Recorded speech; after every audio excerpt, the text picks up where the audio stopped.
I couldn't begin to tell you about the abuse that I went through from this guy that was so demonic and so evil. I'm pretty sure he's done this to several people, to several women. What this guy does is he goes into the community and he looks for single women, especially women with children, and women who have father issues, women who are suffering, or women who are like just kind. And this guy goes out into the community. He's not from here, he's from the United States. And I'm pretty sure his forefathers are probably from the Caribbean somewhere. But this guy's from the States and possibly Cuban or Dominican. He doesn't give much information on himself. He just tries to find information out on me. And because I was a nice, kind, loving person, this guy zoned in on me. And he saw that I was a single mom, so that was even more of an open door. He saw that I was lonely, so that was the biggest thing. He waited until I was lonely and pounced on me. And after he got me, he moved on to several other women in the neighborhood. I even saw him one time with a girl that I knew in my earlier years, and he was with the girl. I was getting my nails done, and he decides that he would pass by with the girl and walk on the same in front of the shop that I was in, and wore sunglasses so I couldn't see his eyes. But he was running across the street, and I guess the girl started running behind him, and it looked like, I guess he wanted to look like the girl was chasing him. And I know this girl, she also has issues, like mentally. Marie had suffered through a lot of abusive relationships, and so this guy is attracted to women that he can abuse mentally, physically, spiritually, and financially. I remember a lot of the times that I fought with this individual, he actually got pleasure out of arguing and debating and hanging up the phone. And it's like he was in such a feminine state that he was constantly arguing and gaslighting me and phoning me from different numbers and just trying to mind F me. And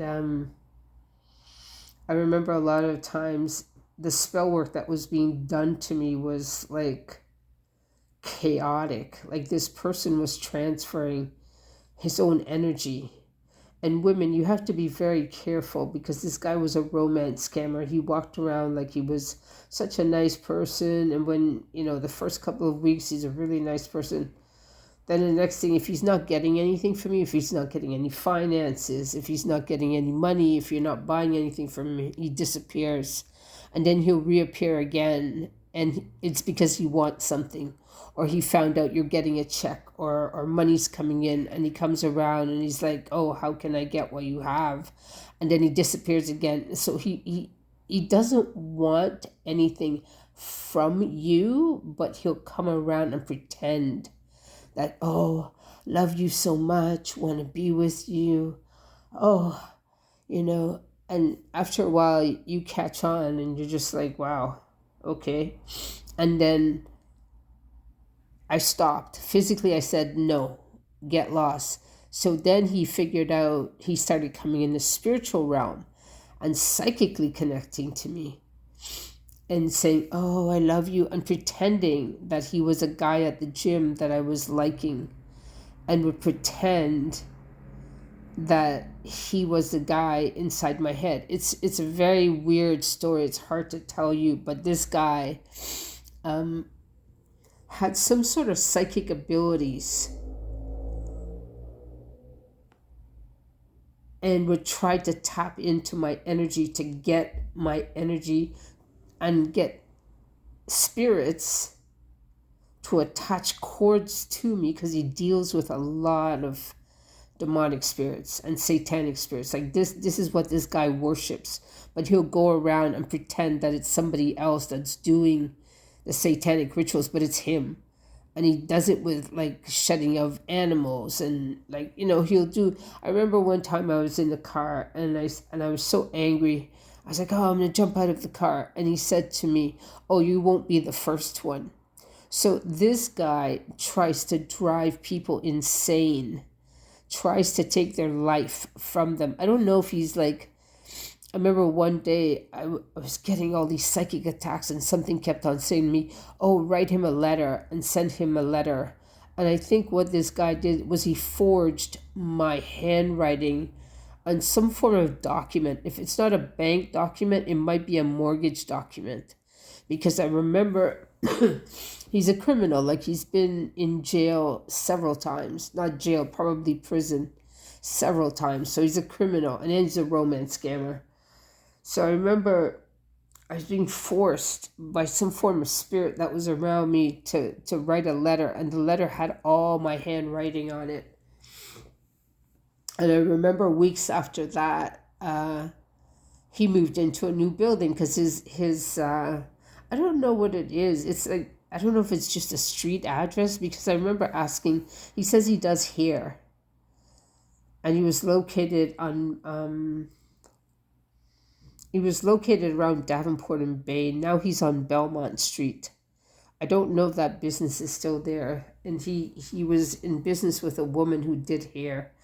I don't know how many lies this guy is telling. He probably didn't even work there, or he's doing something there. I don't know if it's a hair shop or what it is, but he's doing something.